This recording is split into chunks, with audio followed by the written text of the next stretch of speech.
I was in the middle of my morning Zoom meeting when Kevin's message flashed across the top of my phone screen. I almost didn't check it. I figured it was just another family meme or one of his typical dumb jokes, but then I saw the words ATM and $3K, and something about it made me stop mid-sentence. The message had been sent to our family group chat, the one with me, Kevin, and our parents, but the content didn't match the tone. At first I thought it was a mistake. Maybe he meant to text someone else, but when I opened the thread, my blood went cold. The ATM just dropped another $3. Told her dad's meds went up again. She didn't even blink. LMFAO.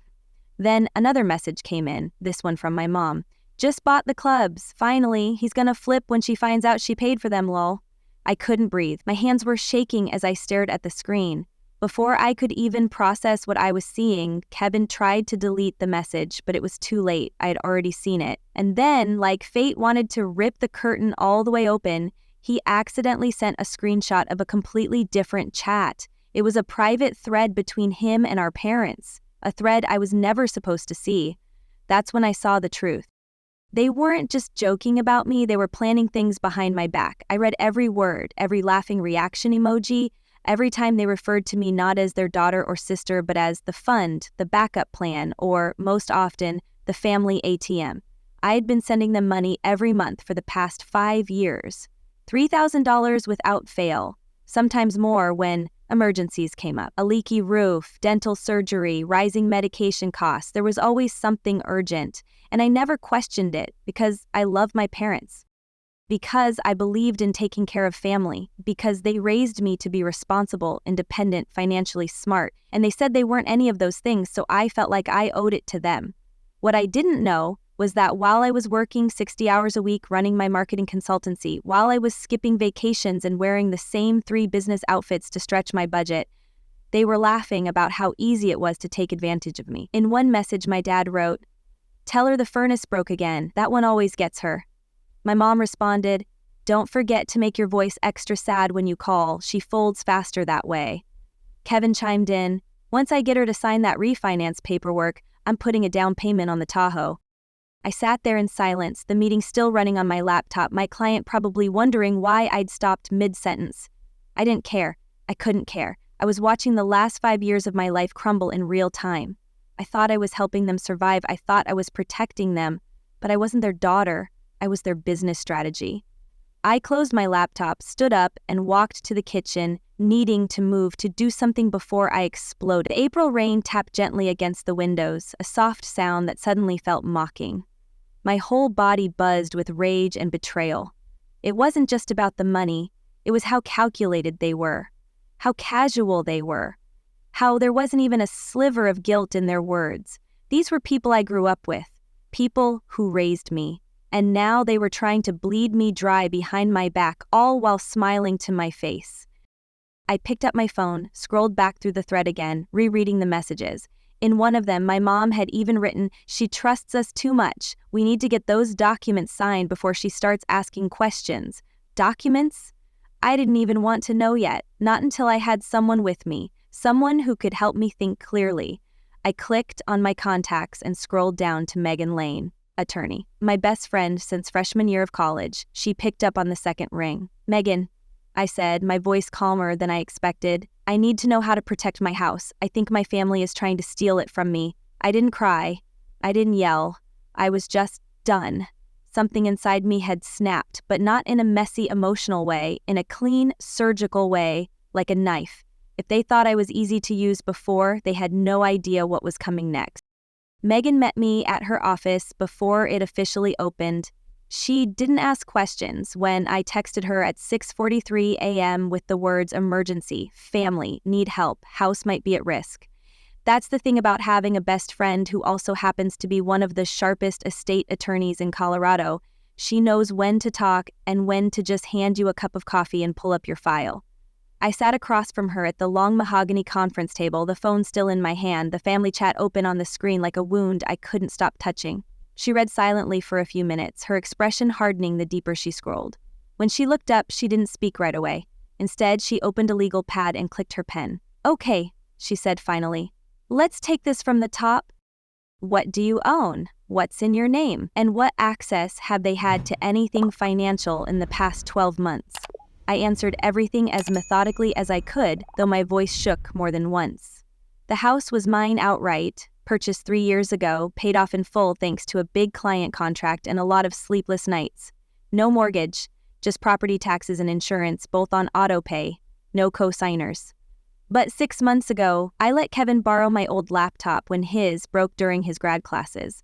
I forgot it had saved logins to my Dropbox, which included scans of financial documents, legal contracts, and even a blank power of attorney form I'd downloaded but never used. That form made Megan pause. "Was it signed?" she asked sharply. "Not by me," I replied. "It was just a blank template." But that's when I remembered something that made my stomach twist. 2 weeks ago, Mom had come by the house with some paperwork. She said it was about taxes and refinancing her own insurance plan. She asked me to sign something just in case she needed me to help with digital access. I hadn't read it. It was a quick, casual moment in my kitchen. She was smiling, we were having tea, she distracted me with a story about her doctor, and I signed it. Megan's voice cut through the memory. "Jordan, you need to find that document right now." It might not have been what she said it was.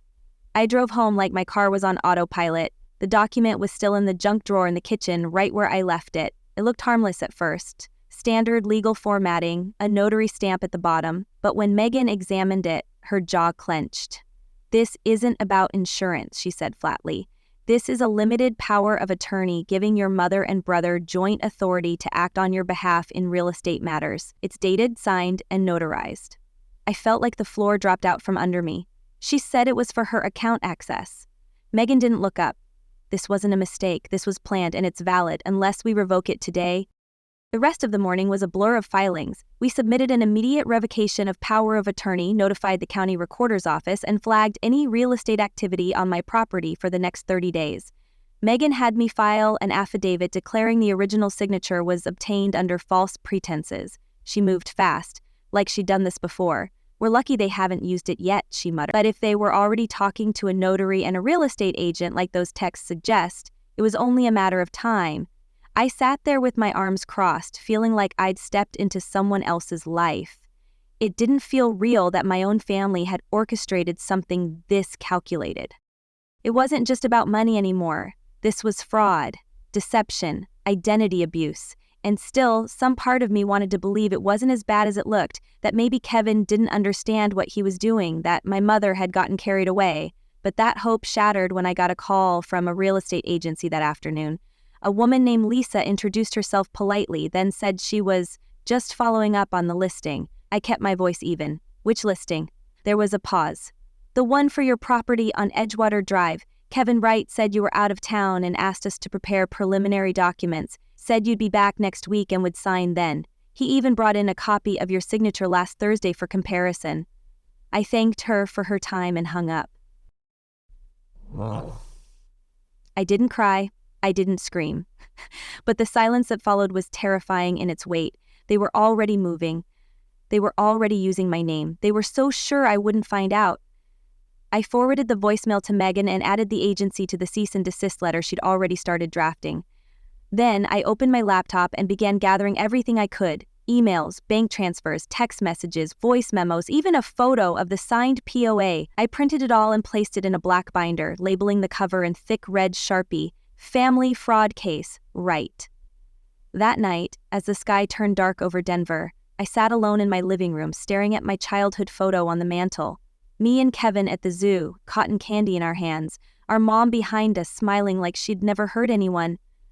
I wondered if that version of her ever existed, or if the woman I was dealing with now had always been lurking beneath the kindness. I checked my email one last time before bed. Megan had already scheduled a consultation with a forensic document examiner. She wanted to verify if any other forms had been forged. She also recommended installing a security system and flagging my credit for unusual activity. The kicker? I'd already found a hard credit inquiry on my Experian report filed 2 days ago under Kevin's name. They weren't just preparing to steal from me, they had already started. I turned off the lights, locked every door, and sat in the dark for a long time. I wasn't just dealing with greedy family members anymore, I was dealing with criminals. And tomorrow, I'd start making sure they'd pay for every single move they made. The next morning, I woke up to a voicemail from my father. His voice was calm, overly measured, the kind of tone he used when he was trying to sound reasonable but actually wanted to manipulate the outcome. "Jordan, honey," he said, "we need to talk about this behavior. You're acting emotional, and I get it. Money can do that to people. But it's all just a misunderstanding. Let's have dinner." As a family, I stared at my phone, playing the message twice.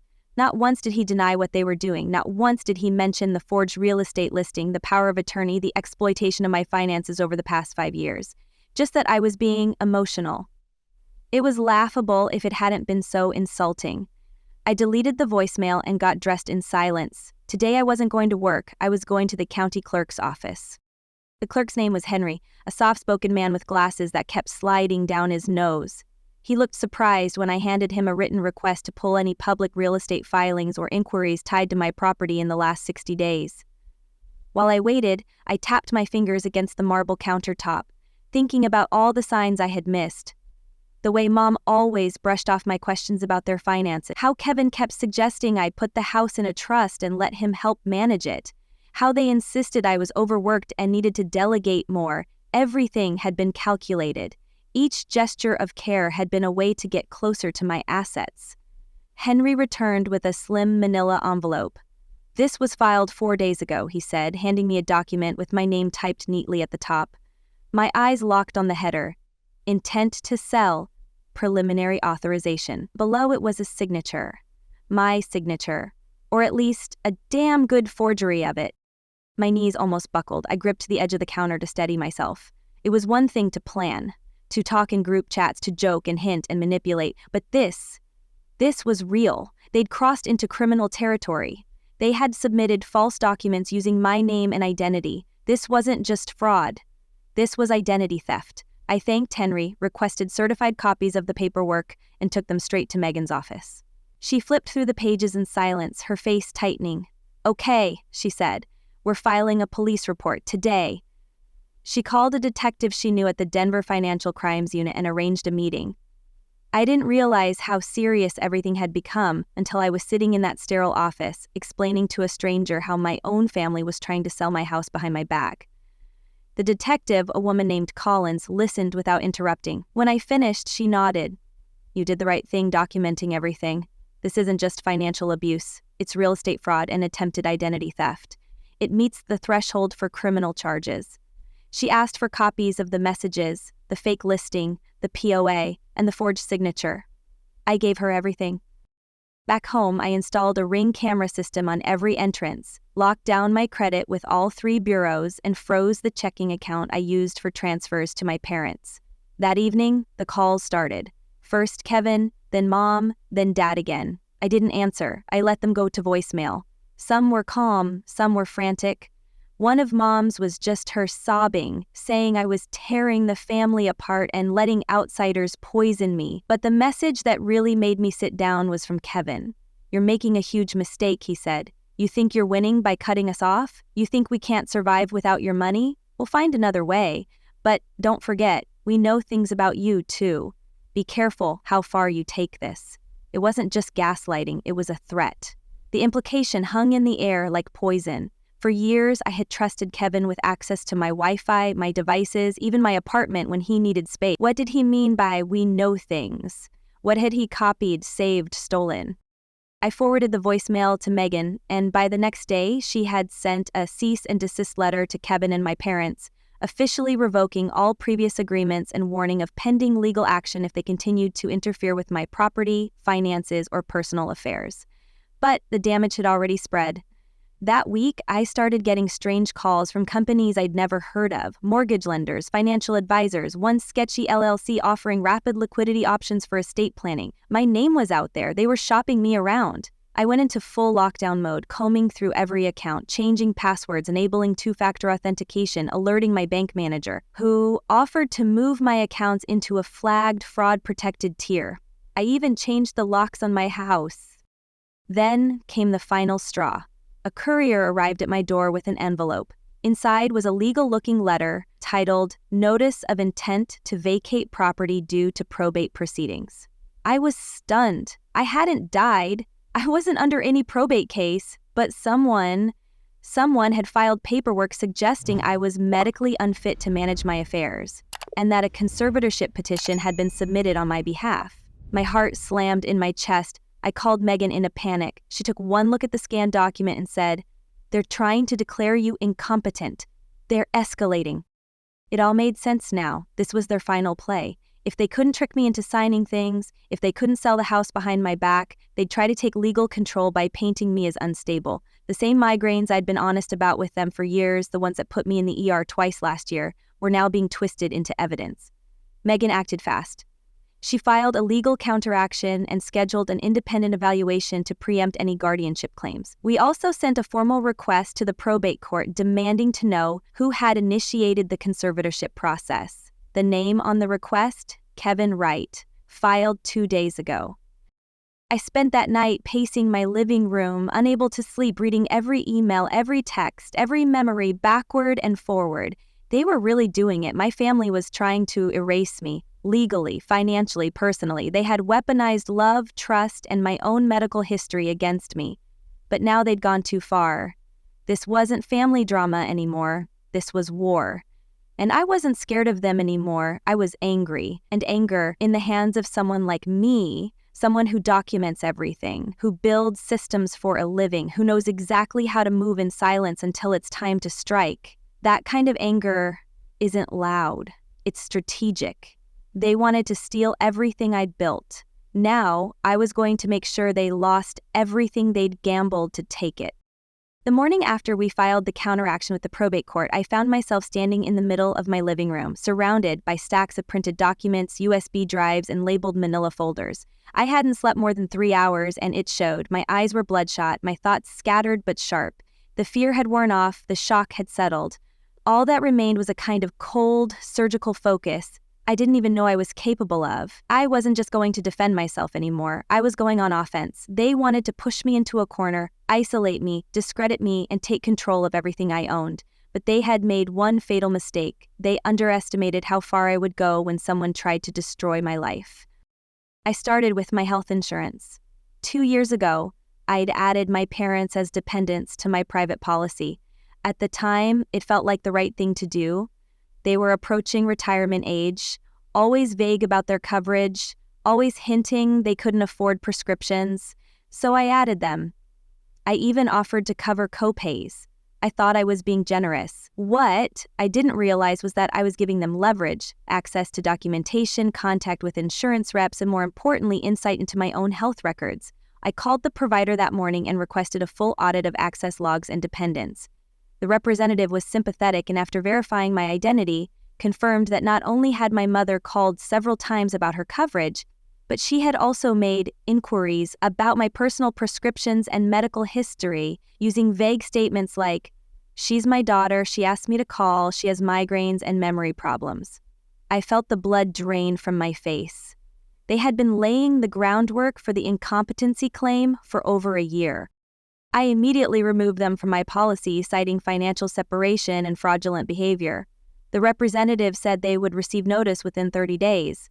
I didn't care. Let them be shocked. Let them scramble. Then I moved on to my life insurance. When I first created the policy, I had named my parents and Kevin as primary beneficiaries, assuming, like any reasonable person, that they would be the ones to handle things if something ever happened to me. But now the idea of them collecting anything from my death was nauseating. I opened the digital portal and made the changes, removing all 3 names and replacing them with a Denver-based nonprofit that provided emergency legal aid to women experiencing family-based financial abuse. I paused for a moment before clicking save. It felt symbolic. Full circle. From being the victim of manipulation to ensuring someone else had the tools to fight it. The page refreshed, the changes were locked, another door closed.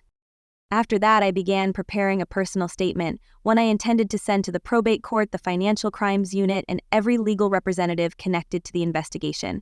It wasn't just about telling my side of the story. It was about laying out a timeline so detailed, so airtight, that there would be no room for my family to twist the narrative.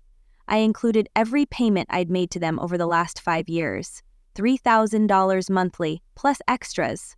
I broke it down line by line, expense by expense. I attached bank statements, Venmo receipts, email confirmations, even handwritten thank you cards they'd sent me after particularly large transfers, thanking me for being the responsible one and carrying the family.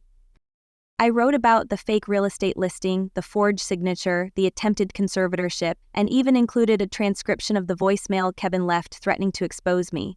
Then I added context, how I'd supported them through job losses, helped Kevin with his student loans, co-signed on a car once when he couldn't get financing. I made sure every decision I'd ever made in their favor was documented. My kindness was not going to be used as evidence of incompetence. It was going to be the proof that I was their target. Later that afternoon, Megan called with an update. The forensic document examiner had confirmed that the signature on the intent to sell form was, without a doubt, not mine. The strokes were inconsistent, the pressure was off, and the shape of the letters didn't match any known samples. That alone was enough to trigger a criminal referral, but what made it worse was the notary signature. They had used a mobile notary, someone Kevin found on Craigslist and likely paid under the table. Megan was already tracking the person down. We were building a case brick by brick, and every brick was a lie they had told, a move they had made, thinking I was too blind, too loyal, or too weak to notice. The tipping point came that evening when I got a message from a childhood friend, Lena. We hadn't talked in over a year, but the message was simple. Hey, just wanted you to know your mom's been telling people you're sick, like mentally. Said you're not well and might need help. I didn't believe her, but it was weird. I stared at my phone, stunned. This was how they were planning to support the conservatorship. They were seeding the idea in the community, framing me as unstable, as irrational, as unfit, all while smiling at me during holiday dinners and texting me thank yous for rent payments. It was so methodical, it almost didn't feel personal. Almost. But then I remembered all the times they'd made jokes about my migraines, about me being forgetful or so sensitive lately. They had been planting seeds for years. I called Megan again. We're suing, I said. I'm not just pressing criminal charges. I want civil liability, defamation, emotional distress, exploitation, everything. There was a pause on the line, then her voice. Calm, steady, proud. Good. Let's bury them. By the end of the week, we had filed a full complaint with the Financial Crimes Unit, the county probate court, and a civil lawsuit naming Kevin and my parents as co-defendants in a case involving real estate fraud, attempted identity theft, and malicious defamation. Megan advised me to be ready for retaliation, for them to paint me as vengeful, dramatic, bitter. I didn't care. Let them try. For the first time in my life, I wasn't trying to protect them. I was protecting myself. And I was prepared to do it legally, thoroughly, and without mercy. I spent that weekend alone, cleaning the house, organizing files, and taking long walks through my neighborhood with headphones in and my phone on silent. Every time I passed a family walking their dog or a couple sitting on their porch, I wondered if they knew how lucky they were. To have relatives who didn't see them as an asset to be exploited, who didn't treat their kindness as a weakness. I wasn't jealous. I was just done pretending that family meant safety. Mine didn't. Mine saw me as an opportunity, a wallet, a means to an end. And now they were going to learn what happens when the opportunity fights back. The moment the lawsuit was filed, the shift was immediate. The same family that had spent years treating me like their personal bank suddenly remembered how to beg. I received a text from my mother just hours after the notice was served. Please don't do this. We're family. This isn't what your father wanted. It was laughable, considering he was one of the primary defendants. That same afternoon, Kevin left a voicemail trying to sound calm, trying to sound like the older brother who used to walk me to school. You've made your point, Jordan. Let's not let this spiral out of control. We can sit down, talk it out. You don't need to involve lawyers.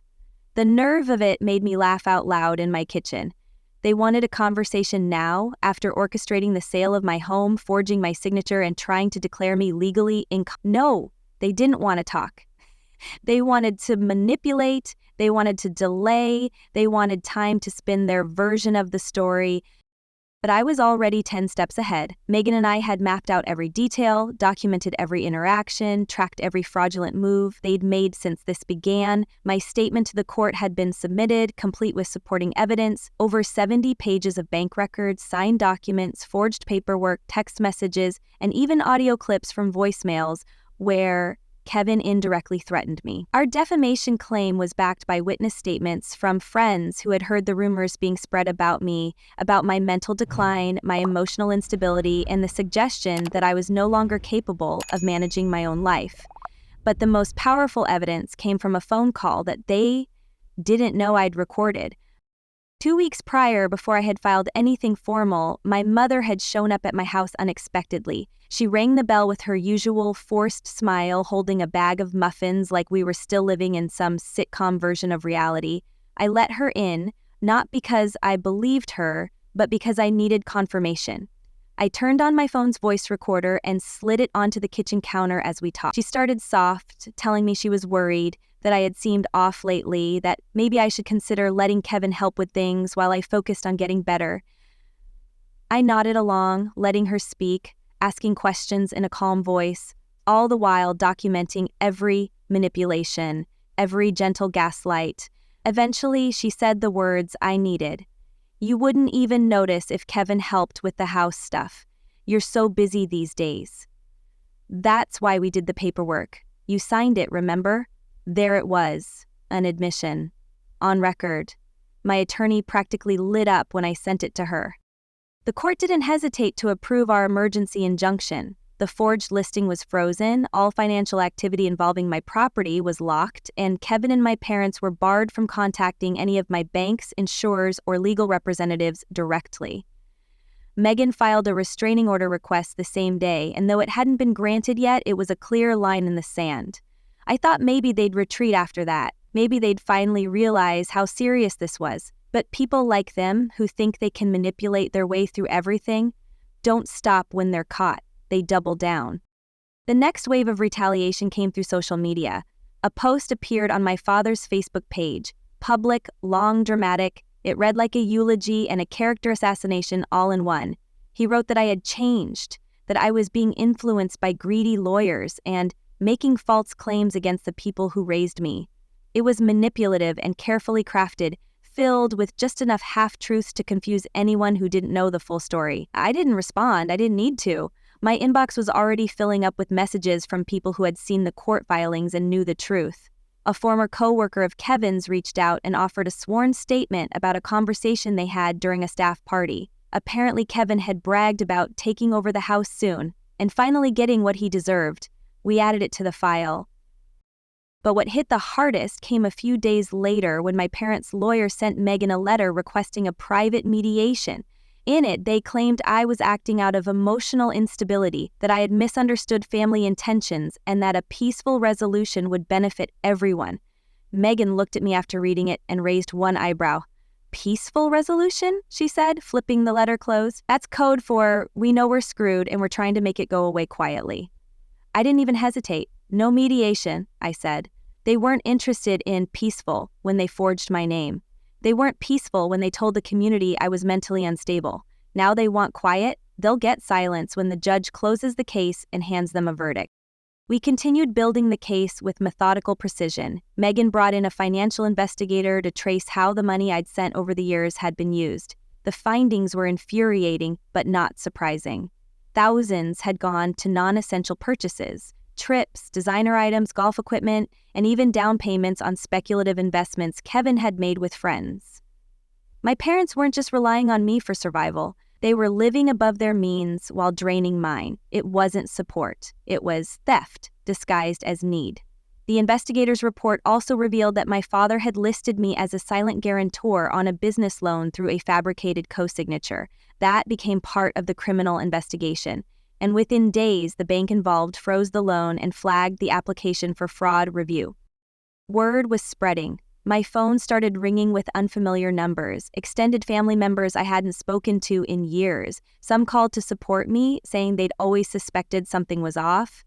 Others called to guilt-trip me, saying I was airing dirty laundry and hurting the family name. I ignored most of them. I didn't owe anyone anything anymore. My loyalty had been weaponized long enough. This wasn't about revenge. It was about reclaiming what was mine and making sure they could never do this to me or anyone else again. By the end of the month, I had shut down every financial tie between us. The joint account I'd used to transfer funds was closed. The shared utilities I'd once paid on their behalf were disconnected. Their names were removed from every emergency contact list, insurance record, and account recovery form. I even updated my will, explicitly stating that in the event of my death, no part of my estate would go to any blood relative not specifically named, and none of them were. It was a brutal process, but it was necessary. I wasn't just cutting them off. I was erasing their access to me completely. There's a kind of grief that comes with realizing your family doesn't love you for who you are, only for what you can give. It's not loud, it's not cinematic, it's quiet, cold. It settles into your bones like winter, but that grief eventually burns off, replaced by something stronger, clarity. And once you have that clarity, you stop hoping for apologies, you stop waiting for change. You stop wishing they'd become who you needed them to be. You just move forward. Alone, yes, but finally free. The letter arrived on a Monday morning, hand-delivered by a private courier who didn't say a word as he handed me the envelope and left. It was thick, too thick, and printed on the kind of textured paper that lawyers use when they want to intimidate you without saying a word. The return address wasn't from a family attorney this time, it was from a litigation firm I recognized. A big one, the kind that handles corporate disputes, asset battles, and public messes for people with too much to lose. I sat at my kitchen table and opened it, already knowing what I was going to find inside. It was a formal countersuit. My parents and Kevin were suing me for defamation, intentional infliction of emotional distress, and financial sabotage. They claimed that my false accusations had caused them irreparable reputational harm and emotional anguish, and that the criminal complaint I filed was a malicious and premeditated attack against family.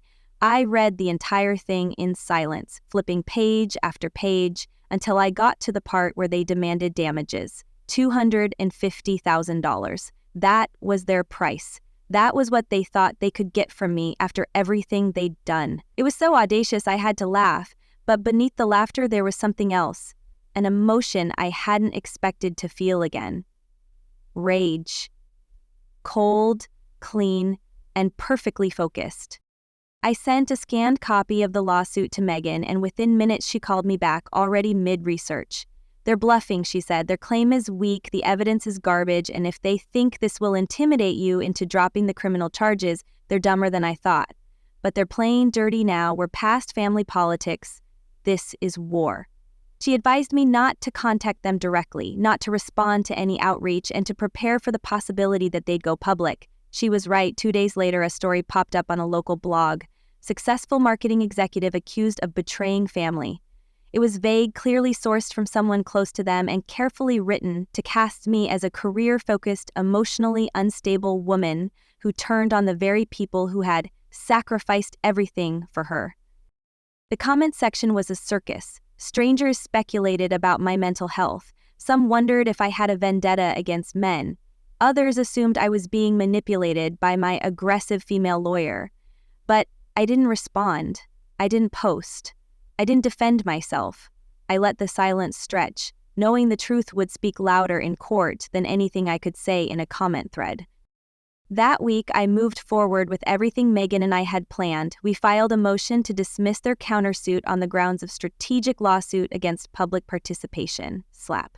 Colorado had protections in place for cases like this, designed specifically to prevent people from using lawsuits to silence victims. We attached all the documentation, the forged signatures, the notary fraud, the attempts to initiate a conservatorship without medical cause, the defamatory rumors spread throughout the community. But more than that, we included a list of financial transactions that proved they'd been living off me for years. Every check, every transfer, every emergency payment, all sent from my accounts to theirs.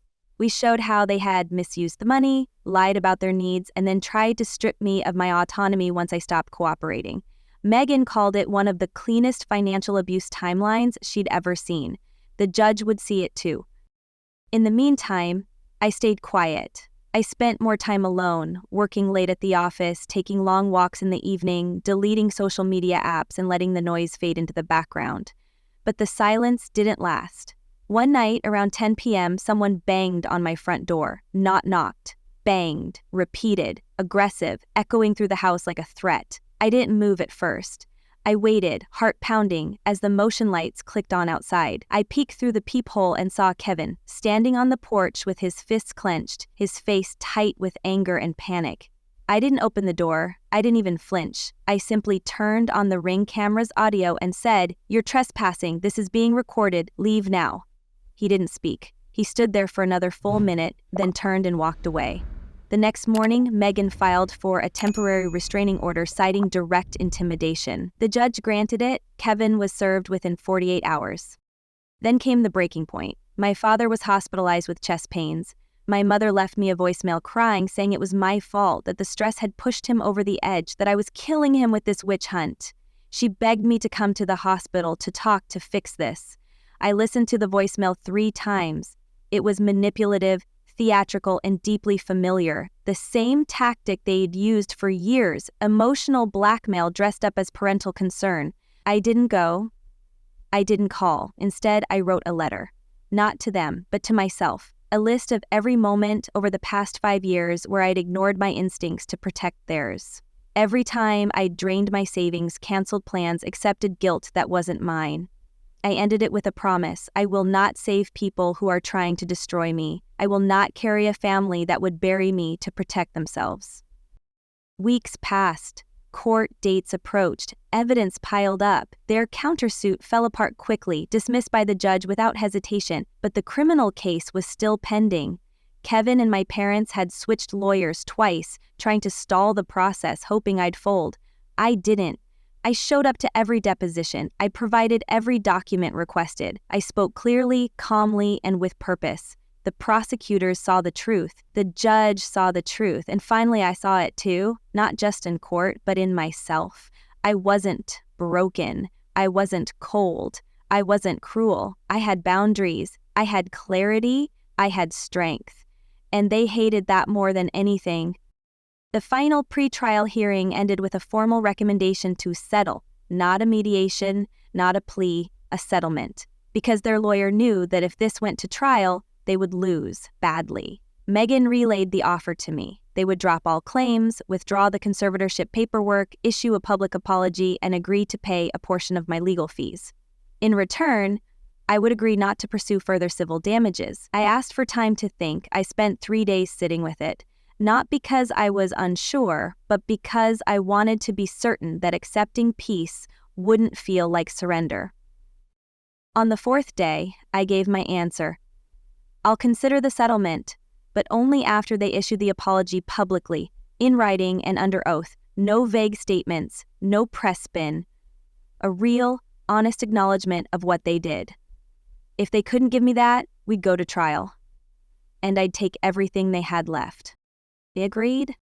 But I didn't do it for the money. I didn't do it for the apology.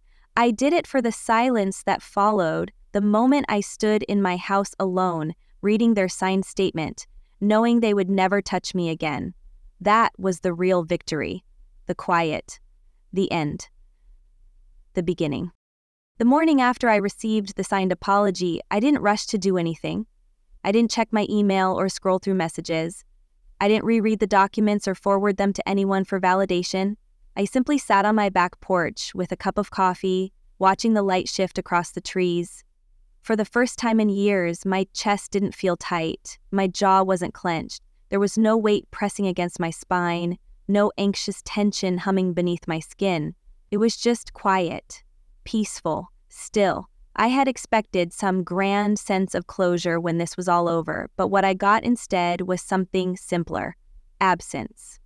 The absence of noise, the absence of guilt, the absence of manipulation disguised as love. And that absence, I realized, was freedom. The apology wasn't perfect. It was legally worded, of course, shaped by attorneys, and phrased to protect reputations more than express remorse. But it was public, it was signed, it was real. In black and white, they admitted to lying about my mental health, to initiating fraudulent paperwork, to attempting to manipulate my financial and legal autonomy for their own benefit. It was the acknowledgement I never thought I'd get. And once I had it, I didn't feel like celebrating. I didn't feel like screaming or crying or running victory laps through the ruins of what used to be my family. I just wanted to move forward.